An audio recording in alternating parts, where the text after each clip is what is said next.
Recently, I saw an old interview with Gil Scott Heron, arguably the godfather of hip hop, because a spoken poet, the revolution will not be televised.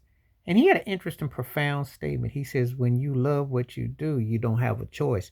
Meaning that if you happen to blow up mainstream, if you happen to be successful, your work takes a life of its own. So when you hear people saying that, oh, they didn't sign up for it, yes, they did, because obviously, if it was your destiny to be a successful artist and the growing pains, the pros and cons, and everything that goes with it, that's where your destiny is going to take you. Now, the choices they choose to make in said situations another matter.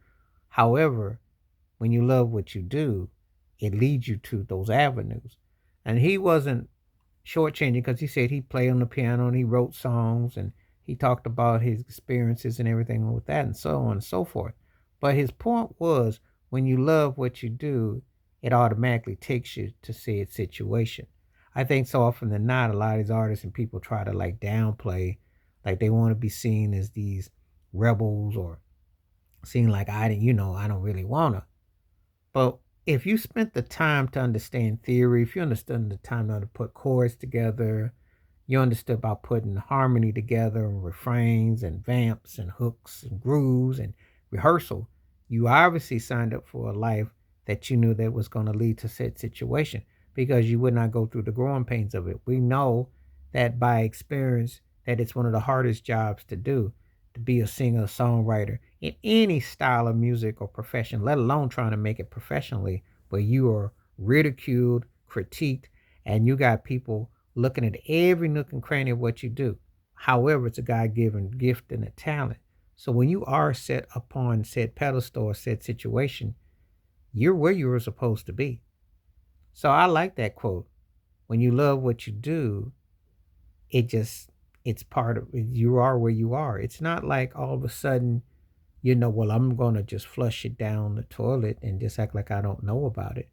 You spend all your days and your times learning your craft. You spend all your days and your time trying to perfect what you were doing. So it's not like you're gonna sit there and all of a sudden just change in midstream because you're not going to flush that waste that away. It is in your DNA. It is your bloodstream, you know. And he was one of those artists that when you listened to his work, you felt every word he said, every note that was played, and the tone, the enrichment, the engagement of it. That's why he's so profound on so many ways, so many levels, you know. And the most honest thing is to say this because he signed major label deals. Now, how the industry treats you is another story. They treat you like a tax write off, they treat you like a plantation field that you ain't gonna mainstream or what have you. That's political. Awards, acknowledgement. What he did as an artist, what he represented through his God given talent, is what led him to where he was. So when you love what you do, you prepare for all the extra with it because you understand that you were chosen to do this. And also, it's your livelihood. And that might mean mainstream. That might mean this. That might mean that.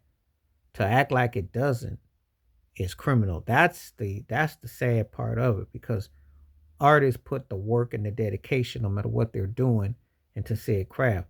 So I like when he acknowledged that. It's a strong reflection. There's a video of it circulating where he spoke about that into relevance. So, Gil Scott Heron is one of my favorite artists ever, one of the most realest poetic minds. And stuff that he did with Brian Jackson is still speaks volumes. Wash your hands, keep your mind clear, watch out for another. Please hit the like, subscribe video.